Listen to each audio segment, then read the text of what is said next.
and at the same time, I hope you.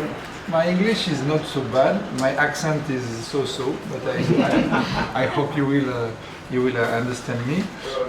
What is important is please to have an exchange, because I can speak a lot about the DBR and Chateau estates and domain, but please, what would be very interesting is to exchange, to have more precision about each estate, and perhaps more. I could forget something important for you when you are with your clients and on the market.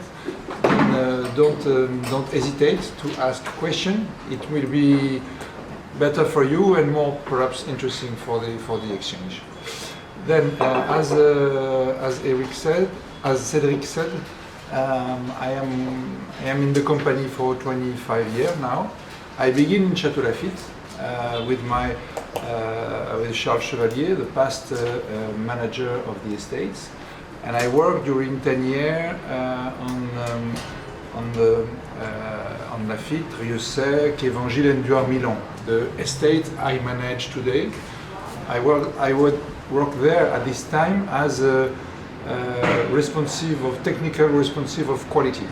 In terms of, I was not in charge about the people, about the finance or the cost. I was just focused at this time on the process of production for the vineyard and for the wineries. That's why it was a very important and interesting period for me to learn only the technique. And after that, as Cedric said, I proposed to Baron Éric de Rothschild and Christophe Salin at this time that my experience on the chateau was fantastic, but I could be very interested by Château d'Aussière, because at this time it was the beginning of Château d'Aussière. And was just the end of the plantation, but nothing has been done in terms of wines, in terms of creation. Then I went to Languedoc, because I was from Languedoc. I was born in south of France, and then after 10 years in Bordeaux, for me, it was very interesting to have the opportunity to go back to south of France, to my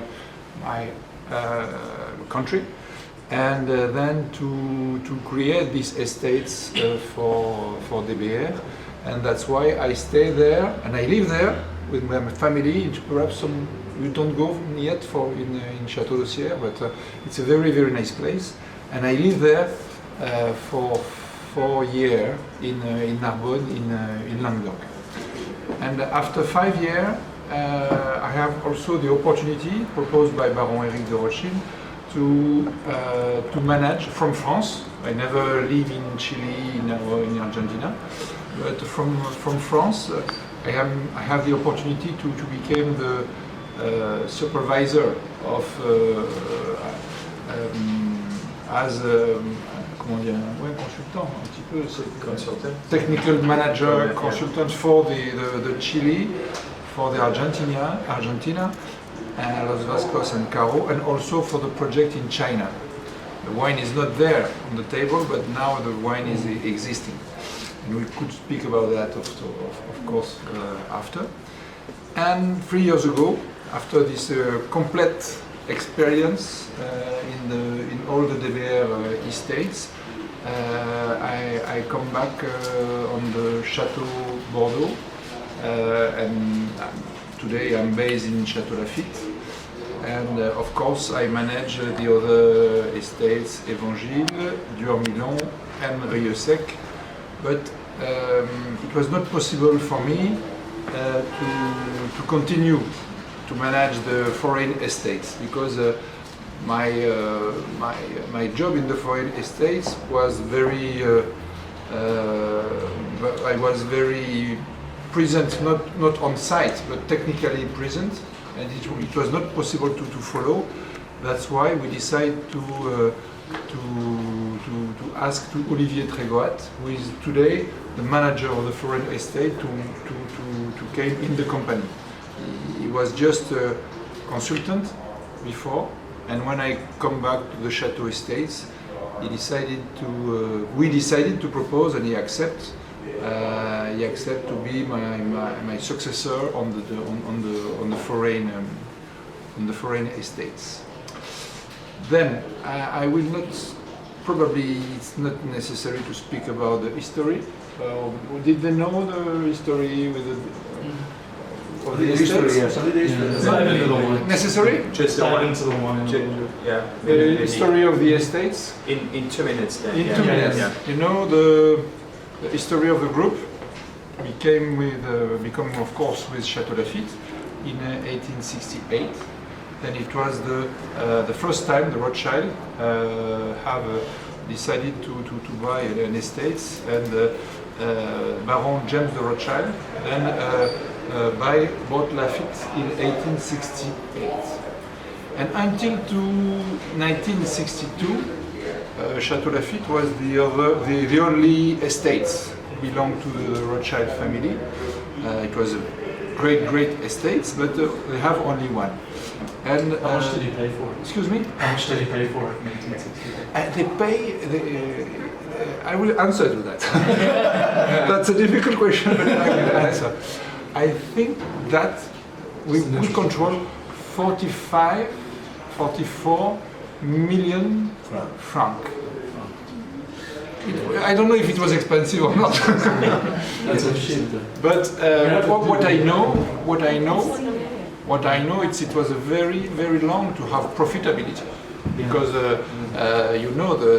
these fantastic estates are just legend, and for 30 years ago, it begins the real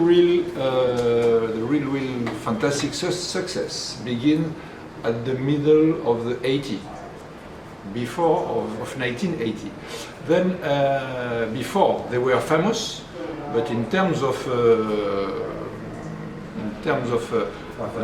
yes, activity, profitability, it was very like that, and that's why Baron Henri de Rothschild said always that the first 100 years was difficult, but now it's going well. And then they bought. You understand? That's okay? Sure. Great. Okay. They decided to bought another estate, the second estate, Château d'Urmillon, in 1962. D'Urmillon is just situated close to Lafite, just at the west. And that's why, since this time, 1962, the two estates are managed like a big one. Of course, there is a cellar for Château Lafite and a cellar for D'Urmillon. It's two different cellars, it's different wine, different vineyard, but the management, it's like we have only one team. Yes. And I in Pauillac today, I have only one big team with people working for Château Lafite, for D'Urmillon, and the Tonnellerie des Domaines. Tonnellerie because we have a corporate, but it's only one big team. After that, I have to go quickly.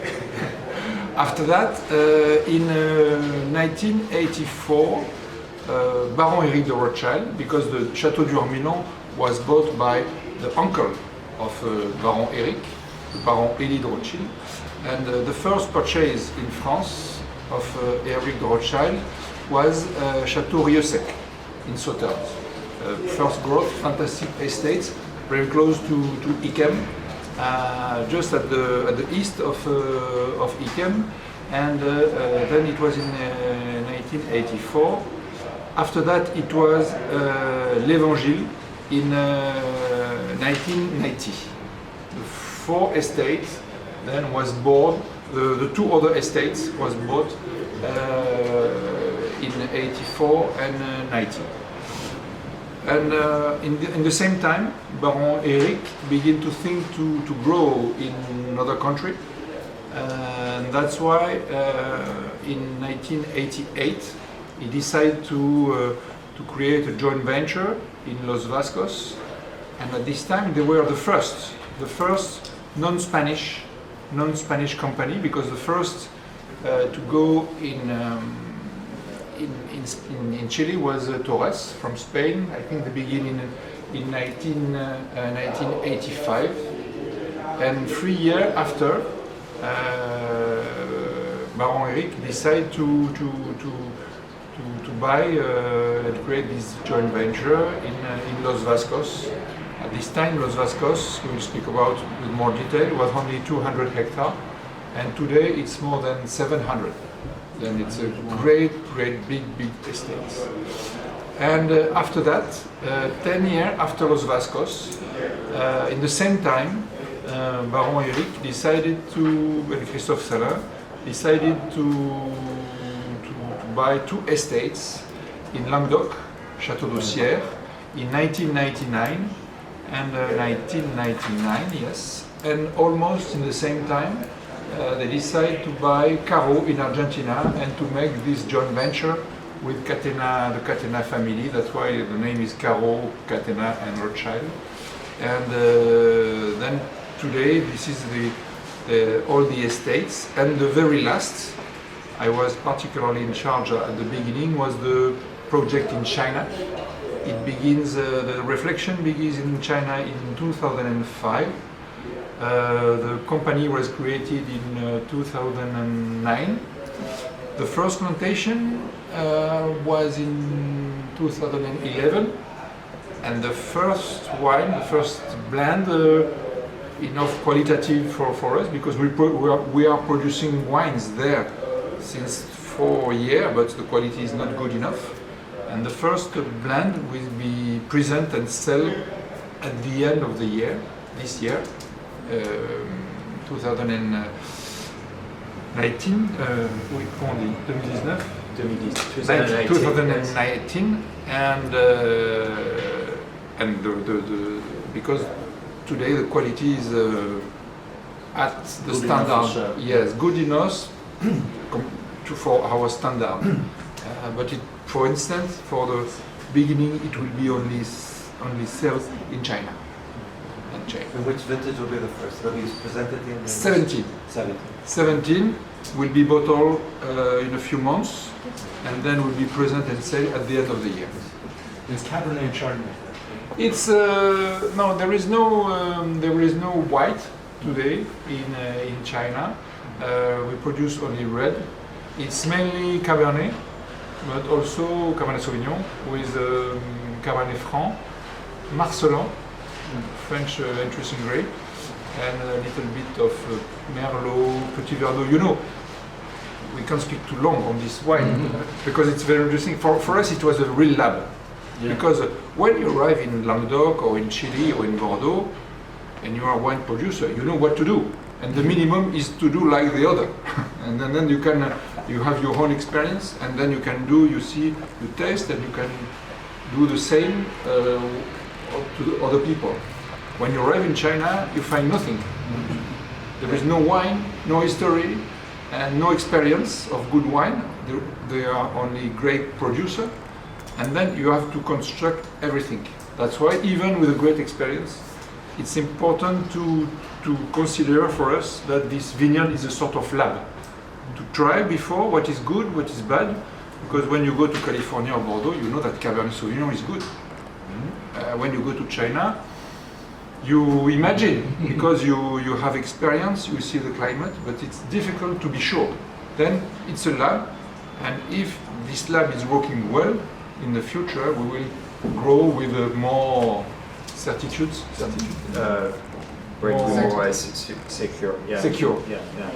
But it's very exciting. That's new news. We didn't know you were going to be this year. So, who do we need to talk to get an allocation? I hope in the future, because we have to begin in China, and if we don't have enough wine for China, it will be a good news because there is a lot of Chinese. And if perhaps this wine is good enough to come on and famous enough to come on the American market, it could be good. But I don't know at all. It's not my job. Okay. All right. Well, thank you for the intro. Let's maybe get into the wines. Allez. On fait tourner la bouteille? Yeah. Allez. Do you want to use the Chardonnay? Just pass it around. Yeah. I think for the white, c'est le seul blanc. Hein, Yeah. we can pull only one glass because after we will have the two red for Los Vascos and the two red of. C'est bien que je donne. C'est moi qui sais, ça je. Là-dessus, on utilise un peu de verre. Un peu de rouge, c'est bien. Tu vas mettre vert. Ah, well, yes, perhaps. Good idea. Good idea. Good idea. Jennifer, you get back.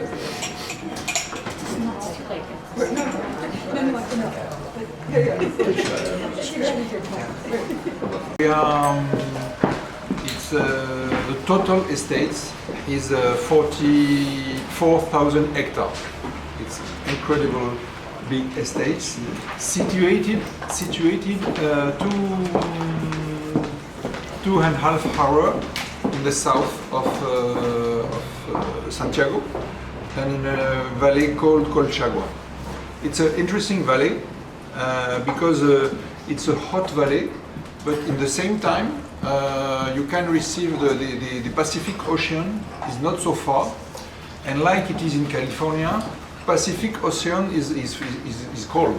Then it gives more freshness, and then the situation of the valley is very good. Some valleys are too cold, and some valleys are too hot, close to the mountain, to the Andes. But the Colchagua Valley is well situated to receive at the same time the two influence. Then it's very interesting. But it's more a red valley, clearly, because it's hot, globally hot. That's why the wine we are tasting today came in the same time from the vineyard, white vineyard of Los Vascos, but we don't have a lot. I think today we have less than 20 hectares. In the 700 we have less than 20, perhaps now they planted a little bit more and they have 30 hectares, but what we do then, we prefer to purchase grape from the valley, from Casablanca, or closer to the ocean, from valley who are more qualitative to produce good Chardonnay and good Sauvignon. So you buy the grape? Yes. Then we buy the. Consider that we produce with our own whites 1/2, and we buy or perhaps 1/3. And you know, in Chile the practice of purchase, and also in US, purchase is very common. We produce 1/3 and we buy 2/3.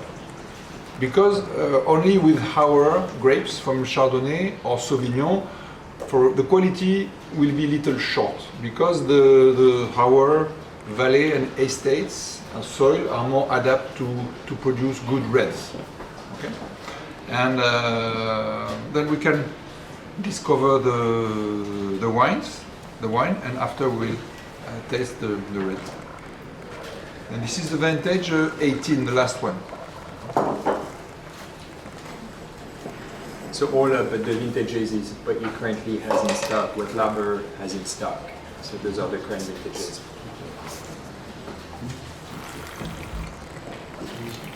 The goods that you buy, you said, comes mainly from which part? From where? Central Casablanca, right? From Casablanca. Okay. And also, we buy also close to in the mountain, in high altitude.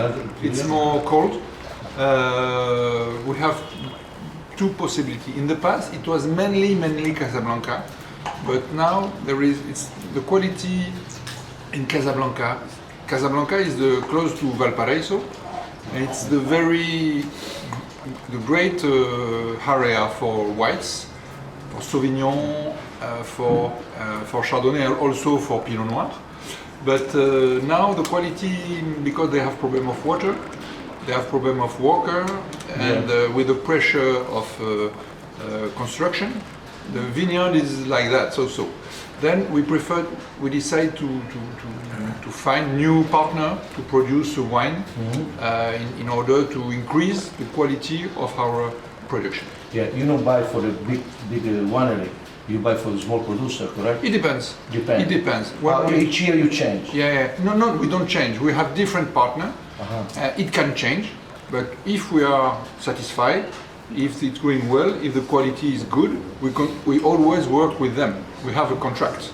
Sure. Yeah. You control yes, the land. Yes, we control with them. They are in their land, but we are looking for very seriously to be sure that the standard of the viticulture is close to ours. Okay? Share with us some technical information, just clones, yeasts, fermentation temperatures, a little like Yes. just some bullet points on. It's on the technical a aspects. very simple vinification, classic, without wood at all.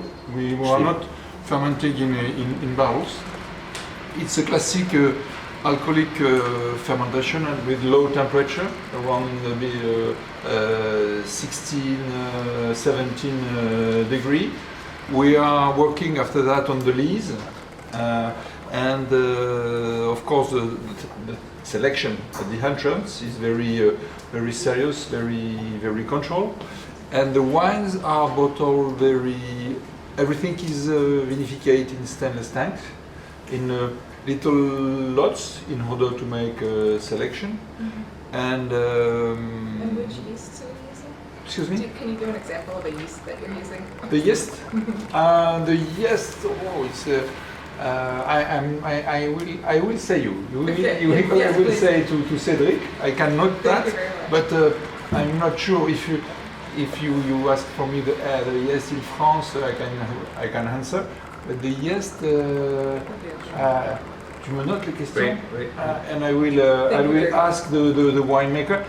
I prefer say I will send a mail, than say a bad yes like that. No, Okay, I perfect. prefer say Thank you. the good answer. I appreciate it, thank you. Okay, then it's a very classic vinification, and with the rapid bottling, because the bottling is done sometime only 3 months after the. This wine was produced in harvest in March 18, and probably the first standing was in May or June 18, very rapidly, because it's not a wine, it's a wine for great pleasure, immediate pleasure, and a short rotation. It's not for long keeping time. This wine is absolutely in the style of all the dry white produced in the company. You know, the company Baron Rothschild is before all, because of Lafite, a producer of red. Our DNA is red, clearly red. But of course, the market wants also, and Baron Henry don't like too much white, honestly. He like because we produce, but before all, he like red. And that's why we are producing 90% of red, and the white, the dry white we produce. You know the Légende Bordeaux. You know perhaps the Air de Rieux Sec. A little bit. Yes. You have the Air de Rieux Sec, le Chardonnay d'Aussière, the A d'Aussière Chardonnay, or the wine from Chile. Are always in the same style. Never vinificated in barrels. Always wine easy to understand, very well managed, very well vinificated, of course, and selected. But we like to give to the clients the fruit and Taste fruit, Chardonnay. yes, exactly, the real fruit without makeup or wood, and because for us this is the common style of all the white of the company. Then in this wine you have the classic expression of Chardonnay in South America. It's not at all like in France or like in California. You have a lot of exotic fruits in this wine. Sometimes people can say it's like a little bit Sauvignon, but there is no Sauvignon. But because we have thiol, lot of thiol molecular in the wines, that's why you can have this feeling of Sauvignon, but it's not.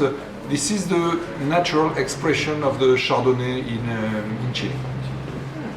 So it's not aromatic yeast, that's where I was going with that. You have a great freshness, and in the same time, the wine is rich, good volume, And that's fun. I feel like a little bit of Viognier style, but perhaps there is a little bit because but not enough to feel it. But I have this smooth mouth with a little bit like if you have Viognier. But I think it's the Chardonnay and probably the Lise. The Lise was well managed. That's why the wine is rich in the middle of the mouth. And the last character of our whites is that they are always, like all the wines of DBR, always elegant, never excessive. We don't like whites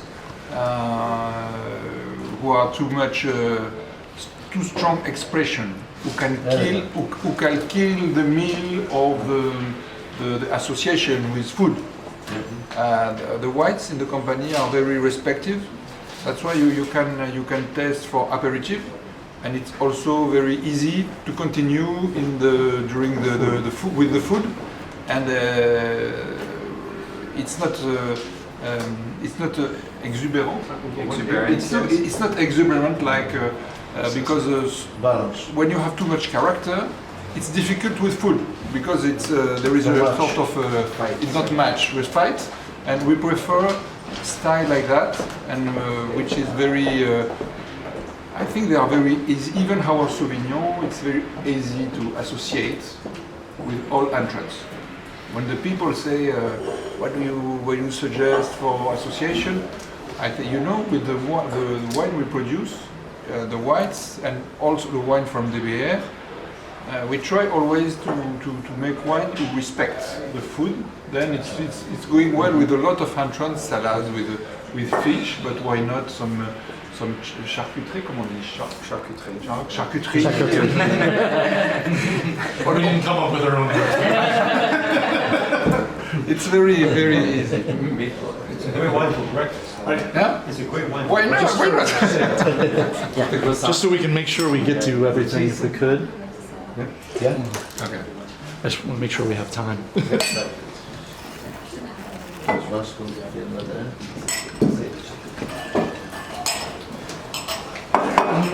When you're talking about Los Vascos, if you could, I think one of the challenges for us, and I'm kind of speaking for the whole group, but one of the challenges for us, I think, is unfortunately, the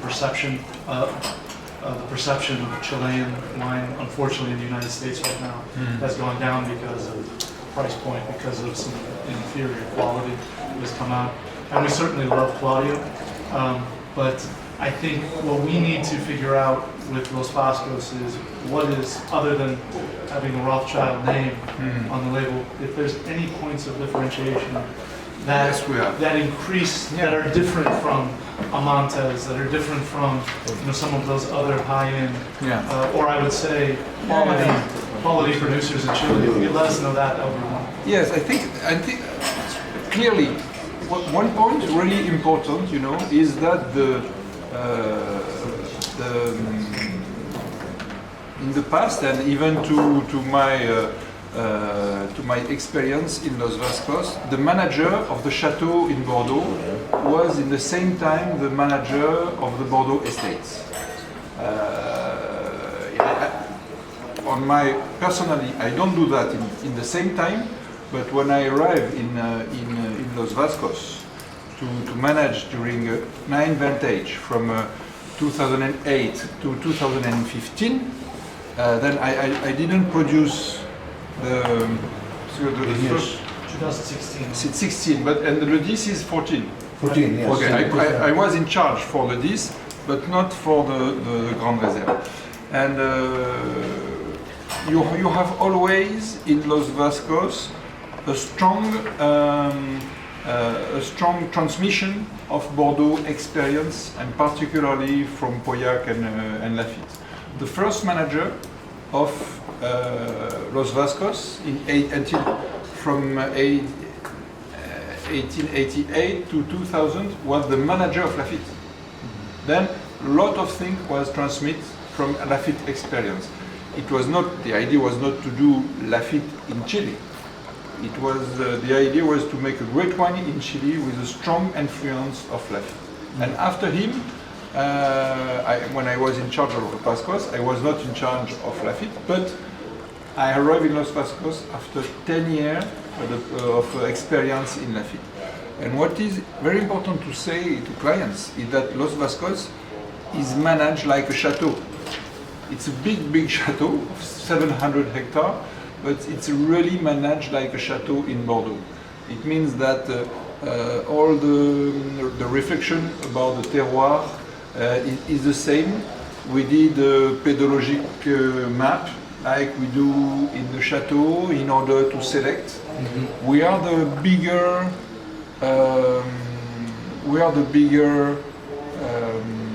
comment on dit un vignoble.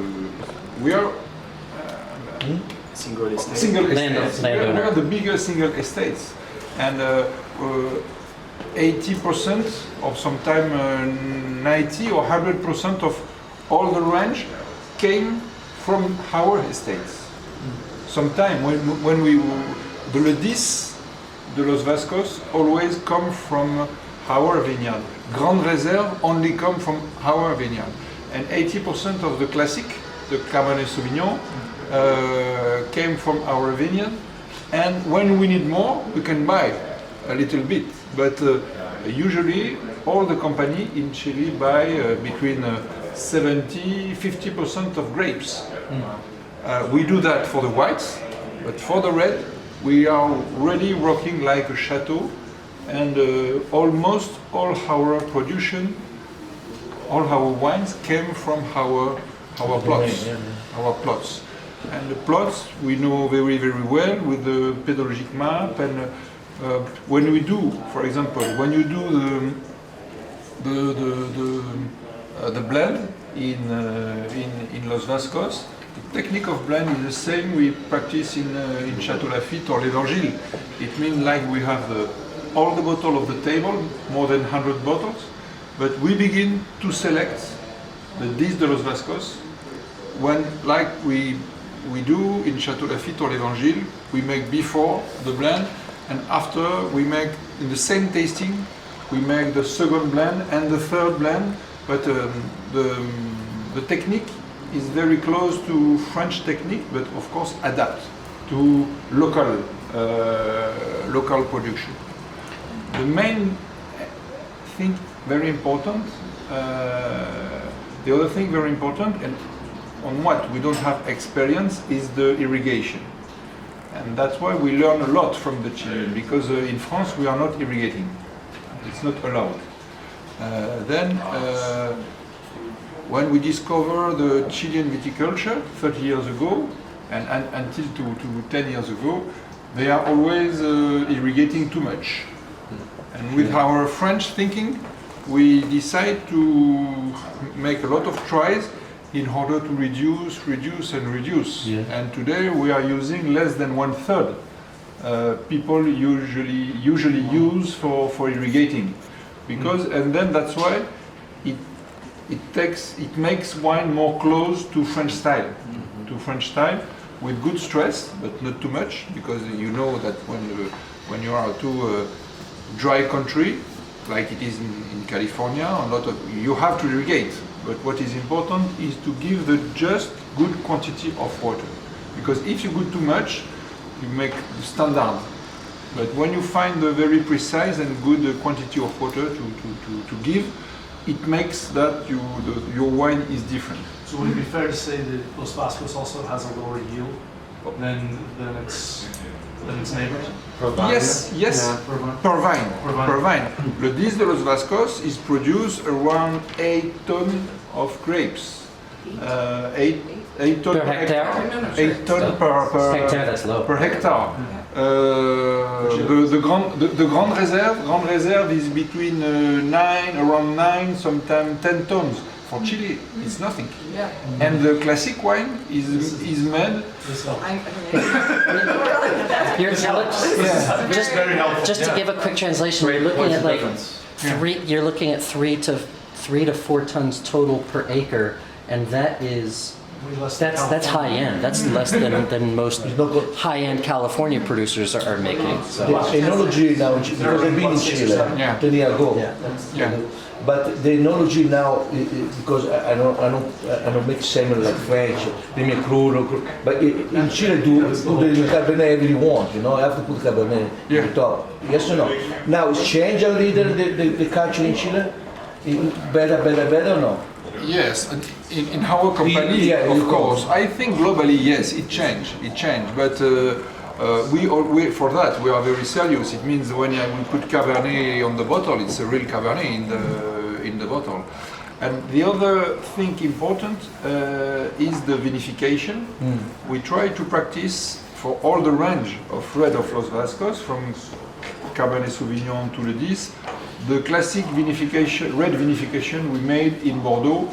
It means very, very respective and sweet vinification in order to make elegant wines. Because around the world, everywhere, people always want to make a wine always better and better, even better than the vintage can give. The problem, it's an agriculture production, then the quality is sometimes like that, and then sometimes, particularly in Bordeaux. And what is important when you want to make good wines is to evaluate the maximum of quality of concentration you can have with a wine. If you always decided to make a wine rich as the best vintage, it's a bad idea, because you will make rustic wine. When the quality of the vintage are sometimes fantastic, and then it's always good. But when you are in the middle of quality or sometimes on low potential, you have to adapt and to be very careful, because the balance for a wine and for the extraction and for the vinification is not at the same level each year. That's why when you try to make a wine, big wine with a difficult vintage, you will not make a big wine, and you will make a bad wine, rustic and hard. If you choose to keep the level just lower in terms of concentration, you will keep the balance and the wine will be good. Not as rich as the best vintage, but just good. What is important is the balance. Yeah. You do like a green harvest? Excuse me? Green harvest you do? Yes, for Le 10. Yes. Le 10, and for Grande Réserve, everywhere, even in Caro for the wine, not for the classic range, for the Cabernet Sauvignon, but when necessary. It's not good to decide. Sometimes you don't have a lot of harvest, then you don't have to do green harvest. Of course. But usually, for the high quality range, each time we do green harvest. Yeah. Eric, let's get into the wines, I because just want to you ask have. one question about the irrigation in relation to the PRZs, because we noticed a decrease in the bell pepper once you started managing the irrigation better. Do you Yeah. think that has Yes. a direct relation? Yes, in the past, you remember that because you know the company for a long time. In the past, Los Vascos, and particularly the Classic, was more green because the management of irrigation was an old system, and it was an old Californian system just by inundation. And now we transform all the vineyard in drip irrigation, and then the management of the maturation is much more precise. That's why even the classic Cabernet Sauvignon is so balanced and never green, sometimes a little bit, because the Cabernet Sauvignon in Chile have always little bit green note, but there is a big difference between the green characteristic of Cabernet Sauvignon in south, then the green wine and sometimes the stage of vegetable. Ouais, c'est bon, ça va. Ouais, ça va. Tasting. We taste perhaps. Yeah. As you're talking about these, one thing I definitely discuss with people when we're tasting these wines, and you touched upon it a bit, I think, with the blending, is there is definitely a thread that goes from each winery. Not that you're trying to make everything taste the same, but it really is. You can tell that the influence of philosophy is from Los Vascos to Caro to Osier to Lafite and Duart Milon. There's a thread. Do you think that's just about blending? Do you think it's the chateau method? Like, is there a particular thing in the philosophy that you think? Producing wine and good wine is a long chain. Yes. And if you do always, you can't. It's not possible to do the same thing everywhere because the country are different, the people are different. Yes. We have to very adapt. But if the thinking is the same, before to decide, viticulture, 80% of viticulture is always the same. The roots always goes in the soil, and the leaves go to the sun. And in the middle, we have different technique, we have different adaptation. But when you have always the same original thinking, it makes the common link between the wines. Ils les connaissent la dégustation, ça va, on peut passer.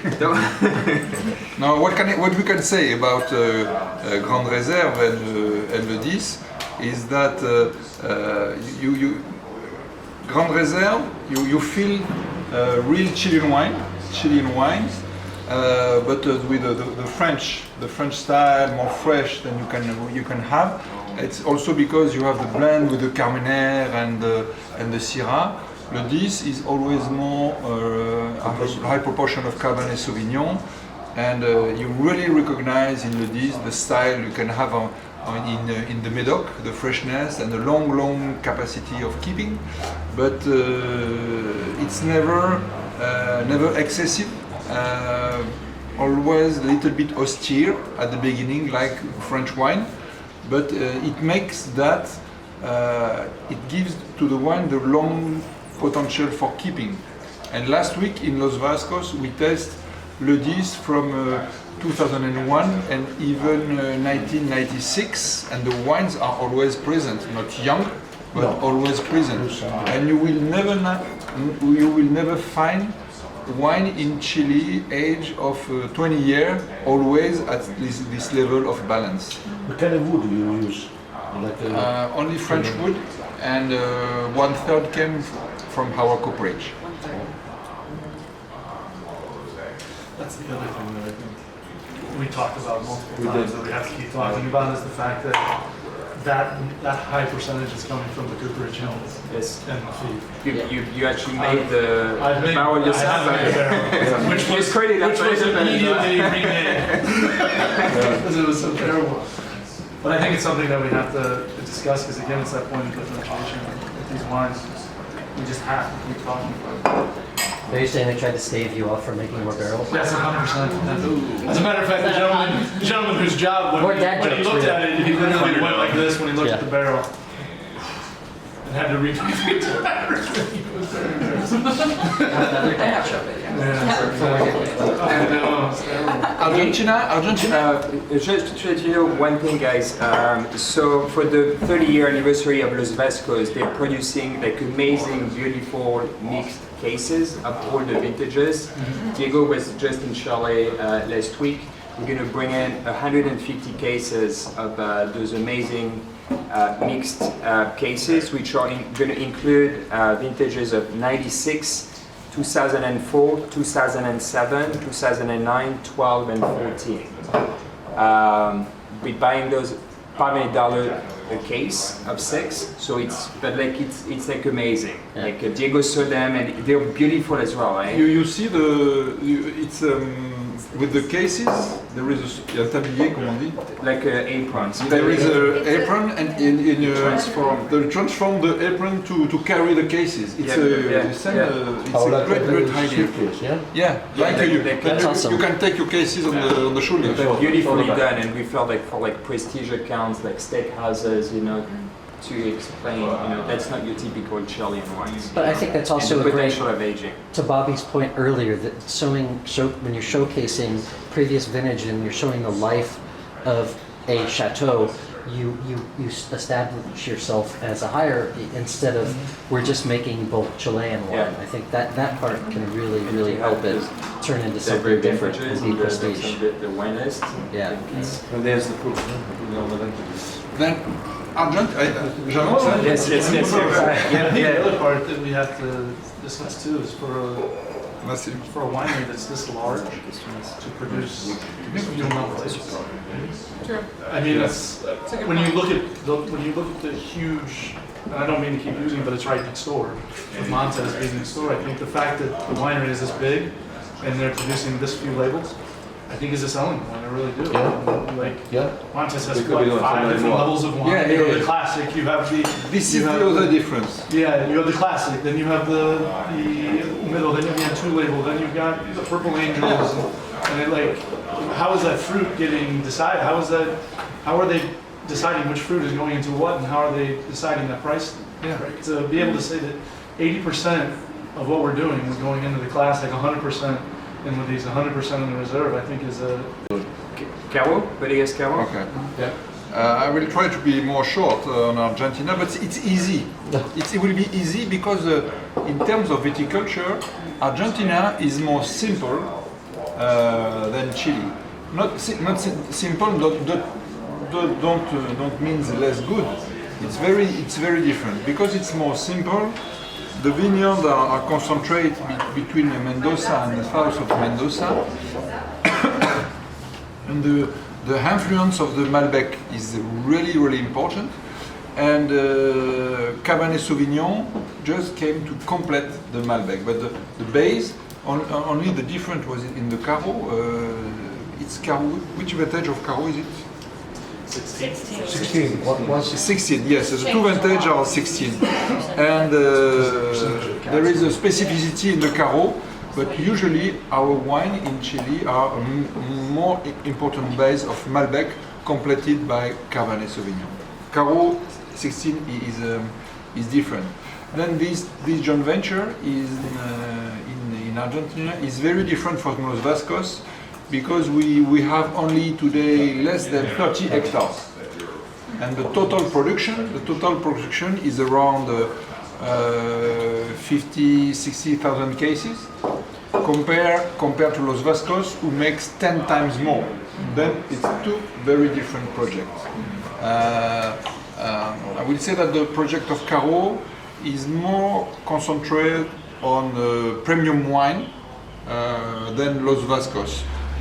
In Cabernet Sauvignon, we have a high proportion of Cabernet Sauvignon, and we're in Los Vascos, and we have the Le 10 and Grand Reserve. In Argentina, we have a Caro, a Mancaya, who can be compared to Le 10 and Grand Reserve, and a little quantity of classic wines, Aroma. Then we could say that our bodega in Argentina is very focused on the top of the level, icon wines and Reserve, and less equivalent of classic wines. Then the vineyards are situated. The main part of the vineyard are in Valle de Uco. Valle de Uco. It's 250 kilometers in the south, but we also have one part. I will say 20% of the production on the first zone, what we call the first zone, very close to Mendoza. But and then, in this very dry and hot country, because the climate in Argentina is more difficult, we also try to produce, to practice a viticulture as close as possible. Then we produce everywhere, but it's not easy because the conditions in Argentina are extreme. When it's dry, it's extremely dry. When it's and sometimes when it's rain, it arrives at the bad moments, like in 16. It's a good vintage, the vintage 16 we taste today, but vintage very disturbed by the phenomenon El Niño and Niña that come back each 15 years, or it depends. And the climate in 16 was more rainy than it is usually. That's why the two wines of the Bodega Caro you taste today are very, very balanced, but not in classic Argentinian style. It's less fresh, less elegant, and then less concentrate. And it's exactly what I said to you before.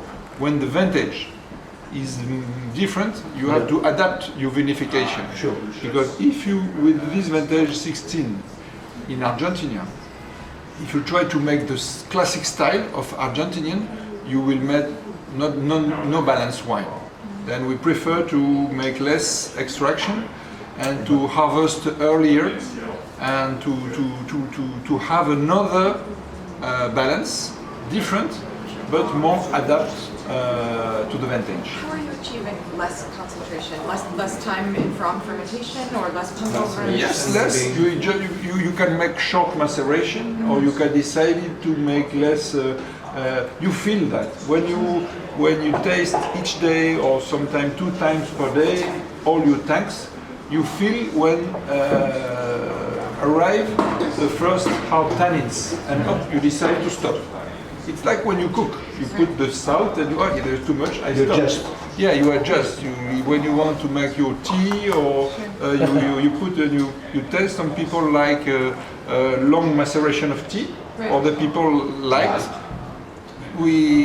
For us in the group, we always prefer a little bit less than a little bit more, because more go to rusticity and hardness, and less sometimes you can consider it's a little bit light, but it's always better. Yeah.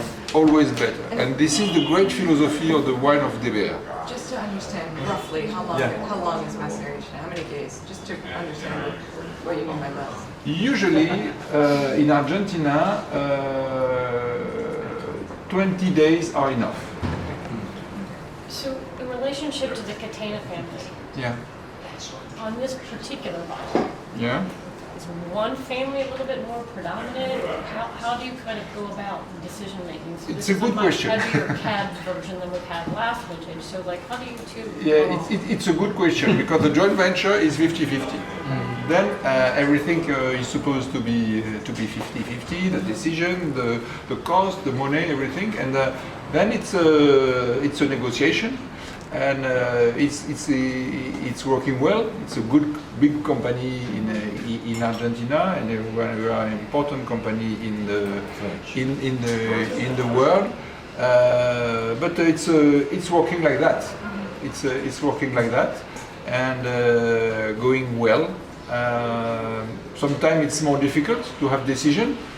When you are alone to decide. When you are not alone, and 50%, you have to discuss, sometimes longer. But at the end, it's possible and it's working. But it's, I'm sorry. Who's the winemaker then from Catena, and are they also working on other specific wines, or are they just doing this joint No, venture? the winemaker of Caro is always 100% Caro. For example, in the past, perhaps you know, it was Estela Perinetti, was only working for Caro. The last winemaker was, we changed the winemaker and the manager this year, 3 months ago, was Fernando Buscema. Fernando Buscema was only the winemaker of Caro and the manager, but it was also the manager of the Catena Institute of Wine, the research center. But he was not producing wine out of Caro, because the Catena Institute of Wine is not a winery, it's a research center. Then that's why, in terms of vinification, Fernando was the only manager and vinificator. And now we change after discussion, because for personal reason, and also because for reason of evolution of the bodega, Fernando go back to Catena, only to be focused on the Catena Institute, and we have a new manager, general manager, and will be the winemaker, with Philippe Rollet, and he's a French guy, then it will be easier for us.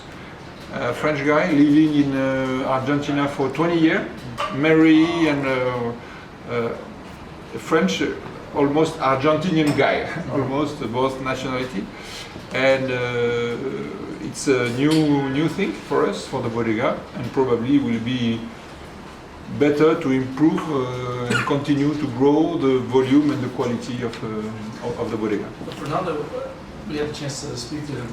What he said was that since the project is so young, generally speaking, it's 20 years, the quality of the Cabernet keeps getting better and better and better, which is why a higher percentage is going in. We use, and in this Caro, 40%, isn't it? there is 83%. There is more because, as I said to you, the vintage was difficult.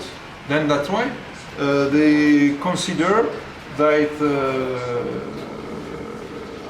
the Malbec don't have a good enough potential to be high proportion, and the vintage was more adapt for the Cabernet Sauvignon.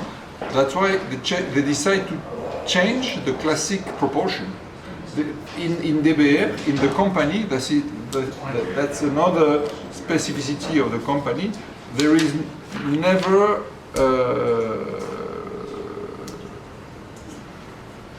if the vintage say you that you must adapt your blend, you adapt your blend, and that's why in this Caro there is only 17% of Malbec. But because the wine is made, but in the same philosophy, you don't immediately say, but there is no Malbec in this wine. No, you don't immediately feel it.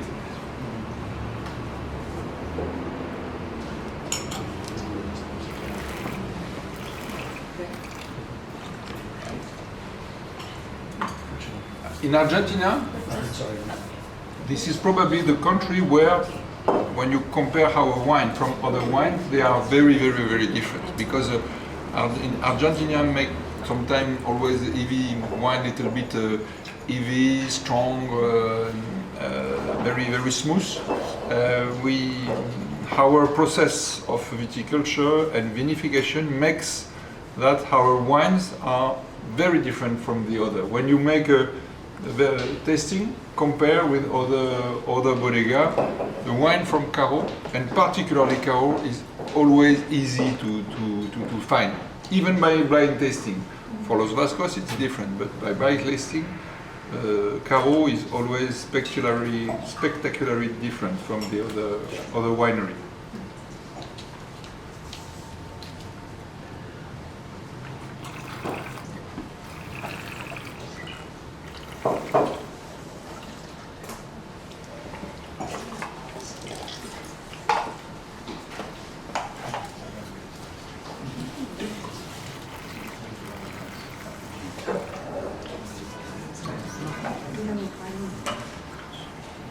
The tannins on the car, saying it was so interesting that Yes. they're full, but they're very smooth, they're very elegant. Yeah, it's always elegant. Soft in the Yeah.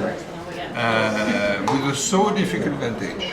Yes, So right, and for the difficult vintage that Yeah. boot, yeah, right. Yeah. That's- How do we, how do you address that with, the volatility in Argentina and the American palate that has this assumption of kind of viscosity and thick and heavy, and you have kind of that distinct elegance? Do you find people are scared of that, or? Say that again? Well, like with vintages like 16, where the viscosity of the wine is thinner than kind of traditionally and less Malbec, how do the American palates respond to that? Because they're so used to thick. the style, We pull only Château d'Aussière, perhaps. We pull after Lafite. Après Lafite? No. Before Château d'Aussière, but alone, not the two together, because sinon on va goûter les deux en même temps. Just Château d'Aussière, no, dossier by itself. for instance. Because, yeah. Il est où Château d'Aussière? Et- J'ai pas servi. La deuxième bouteille, ouais, là. Il faut que ça se termine à midi. On a 10 minutes, il nous reste 10 minutes. À quelle heure on a rendez-vous? Il fait partir à 11h. Oui, il vous reste 10 minutes. Il te reste 10 minutes pour le Ah merde. château d'Ossière et la fuite.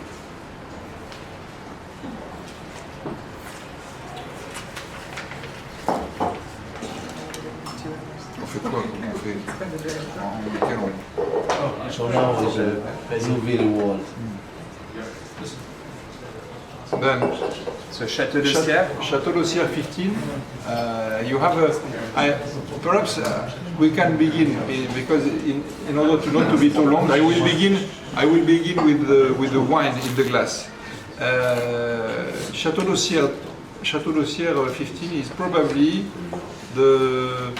it is the greatest vintage we never made in Château d'Ossière, and it was my last vintage. I was lucky to make this wine just before to stop my activity in Château d'Ossière, and for me it was fantastic. It was the real result of almost 20 years of work, not 20 but 18 years of work. And before this wine, we make excellent other Château d'Ossière. Château d'Ossière 05 was really good. 08, Château d'Ossière 10, and all the vintage was always good with top vintage. But this Château d'Ossière 15 was always the great result. And when we did this one, we knew that we achieved the first objective of Baron Eric was 20 years ago. I want to make in Ossière, not Lafite, but the Lafite of Languedoc.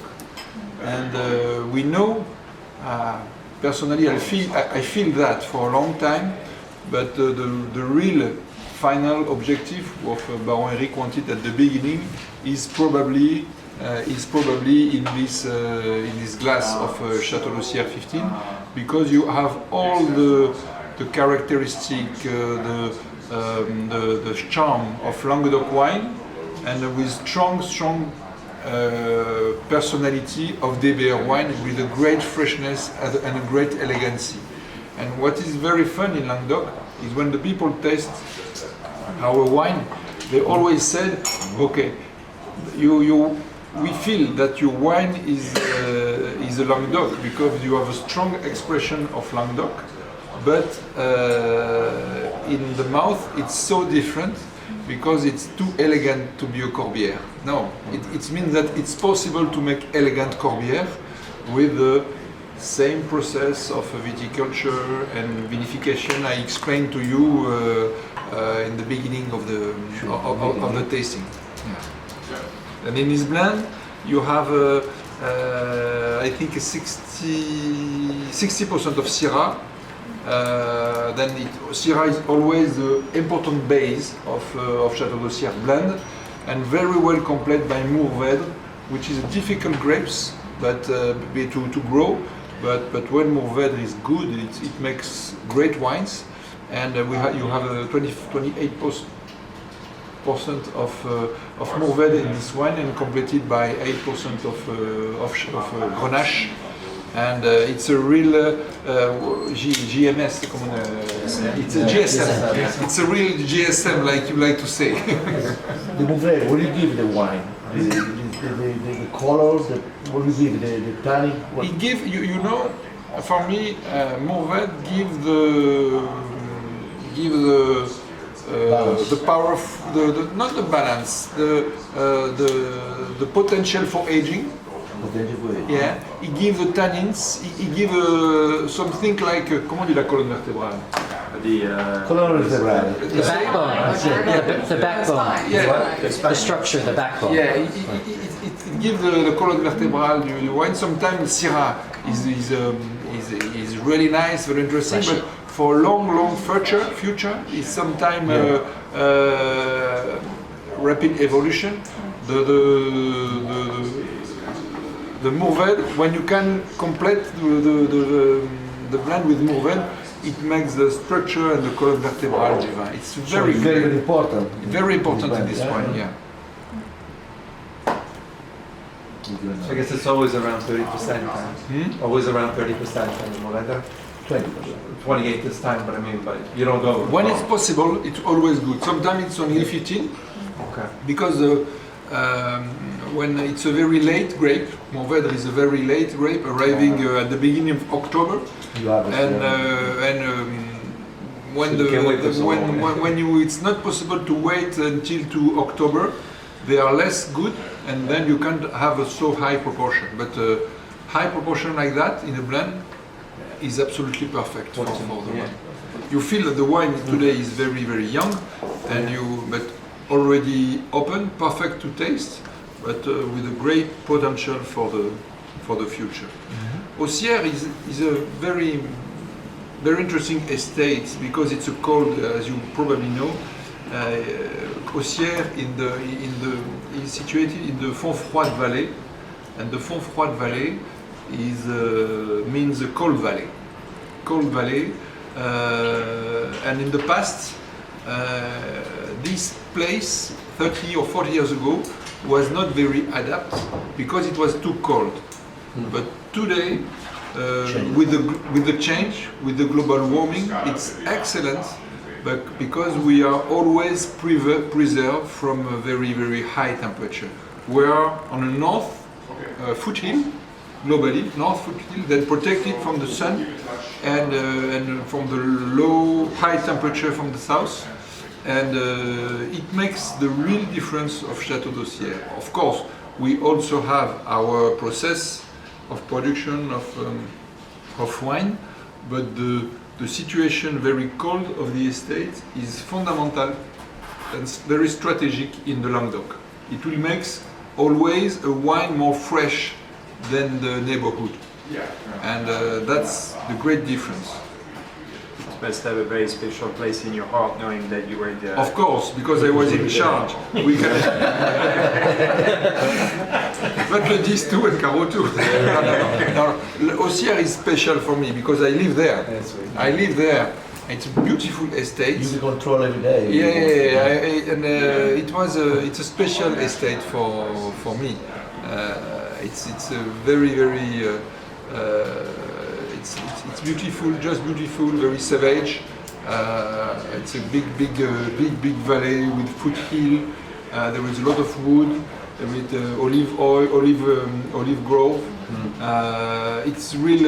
If you know the south of France, the Garrigue, it's absolutely a beautiful place. Very different. There is from Bordeaux, with a strong character. Because in Bordeaux sometimes it's only vineyard. In Auxerre it's a blend of a big vineyard, but also forest, hill, garrigue, and it's absolutely beautiful estate. All the estate we have, but this one you can stay one day in Auxerre if you go. We will have a good capacity for hospitality.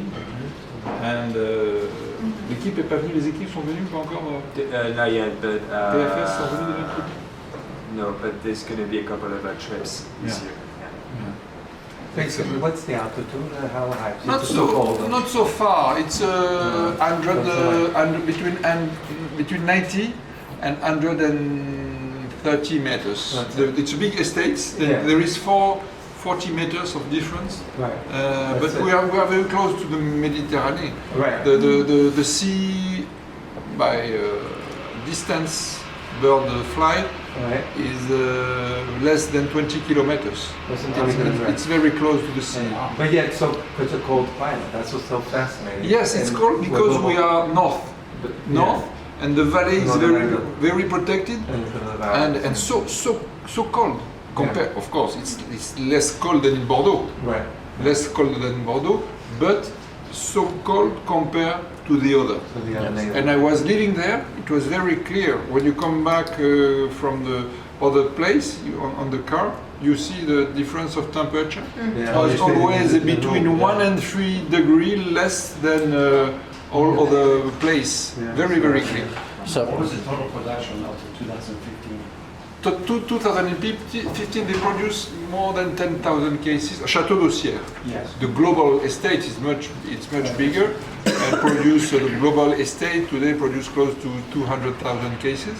But the production of Château d'Aussière, usually this is yes 10,000 cases. Less if the selection must be more strict, but a good production is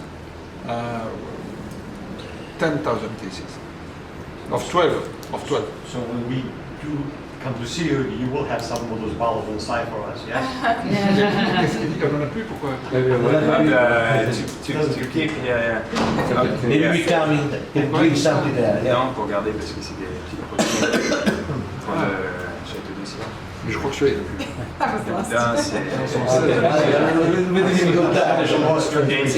It's highly educated, right? They don't produce a lot. Guys, we don't want to rush it, but Kohler has an appointment with the Wine Spectator, and we wanted to finish with a highlight. You ask a lot of questions, I'm sorry. Don't apologize. This is wonderful. Thank you. Allez, do we test la fit or not? I think we're gonna have to skip it, guys. You already put. Goodbye. Ciao. Allez. I'll taste it again. No, you taste already. And you taste again. You drink. Of course I'm going to taste it again. See. No spitting allowed. Something for the Instagram. Something for the Instagram. Yeah, we need to get a good drink. Like an action shot, installation touch. You make this, huh? No, I was not in charge because I was working for the, but I know very well the specificity of this vintage. 08 in Bordeaux don't begin like a good vintage. It was difficult. You know, very often in Bordeaux, springtime can be difficult, and until to July, this vintage was difficult because it was not very cold, but not very hot, little bit cold and rainy. And fortunately, at the end, the condition changed, and we have a fantastic month of September. Long. It was a late harvest. It was a very late harvest. We have to wait until to October. Usually, since 30 years. Main harvest in Bordeaux are at the end of September and just beginning of October. And 08 was the last year when harvest begin in October. Only then it was a very late because it's not cold. But it don't mean that it's not a good vintage. It's a really nice vintage because it's very classic. Because it was too cold. Yes, little bit. It was cold but late, but you know, usually little cold vintage makes very classic fresh wines, a lot of aromas, because it means that very schematically you can consider too hot kills the aromas. The fruit in a too hot country are never good because it's too hot. Then what like the vineyard is good difference of temperature between the night and the day, and it was exactly what arrived this year, 2008, and the chateau who have the capacity to wait a long time because they produce and to keep a good sanitary state, and because they make a good viticulture. Makes great wine, and at the end, after this vintage arrive 2009 and 2010, which are two fantastic years. But I am sure that in 10 years it will be a great surprise. And you know, in Bordeaux, the year 2008, 9, 10 are very similar of what happened in the 1988, 1989 and 1990. People always said that 99 and 90 are better than 2008, but 2008 today of Lafite are absolutely delicious. And I'm sure that that this 08 will be in the future a great surprise. Probably never better than 2010, because 2010 in Bordeaux is fantastic, but perhaps could be in the future at the level or perhaps better than 2009, which is a little bit extreme. It was almost Languedoc vintage in Bordeaux, very rich, very opulent. But if you have 08 and if your clients ask to you what about the vintage 08, you can for sure say that it could be a great surprise in the future. Little bit austere today, but with a great potential. And those end up being some, I apologize, being some of the best vintages for drinking later on, because they're the most fragrant, the most elegant, and gorgeous. You know, Bordeaux is fantastic for such a vintage. Sometimes you forget. You forget, and 10 years after, wow. It's exactly what happened with 2001. 2001, after 2000, people say, okay, it will be, we will forget. But they are absolutely fantastic. If you said to me what is the best Lafite, not too old, but the best Lafite today to pull, it's probably 01 is one of the best, because the other are too young, or other, but 01 and 04 will do like that. Forget, c'est millésime un peu oublié, forgot vintage, but give always great surprise, and this is a good example. I'm sorry. It is not very good. Example, or you make every year, also maybe it's not too much good in the wine, but you make anyway. So we can skip. Of course. You mean a selection? Yeah, no. To make the wine, maybe 2004 is not good. You skip the vintage. No. It's always everything. Yes, it's always sell. No. It's a chateau. It's not a top label. Right. Top label, you make everything every time.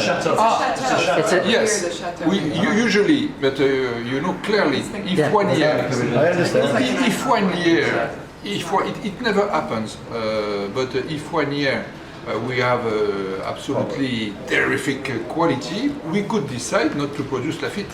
So this happened already, yes? It could happen. No, It's never happened. It's never happened. It's never happened. Thank you for information. Right. It's never happened, but clearly, sometimes there is only less than 20%. It's a selection. In the past, the Château Sec for 2 or 3 vintage, not decided. It's a clear politic in the company, even with Lafite. If 1 year a quality is not at the level, we could produce no wine. But with the red, it's always possible until to now. But there is no clearly politic. We are not obliged to produce wine. The quality decide before everything. Sure. That's clear. Thank you very much. Super fast question because I know time is running out, but it's a charming story. How many chickens does it take to find the wine? 10,000. 10,000. No, chicken. 10,000 eggs. Okay. to refine it. To find the wine. Yeah, To find it, right. Just 10,000. That was so special to hear that. We have not 10,000 for 7,000. We have you consider that we have between 1,800 barrels and 2,200 barrels. Okay. And usually we use between 4 and 5 eggs, then between 8,000 and 10,000 eggs. Eggs white. The white rice. Right. Well, one day you're gonna have to tell the story when we have more time about switching the labels. And writing down, remember when the Germans came through about how you were changing the better vintages with the stuff. Exactly. It's a really fascinating story. Since World War II, yes. Egg yolks. We make eggs. Scrambles. So you drink every day this wine. You drink every day this wine.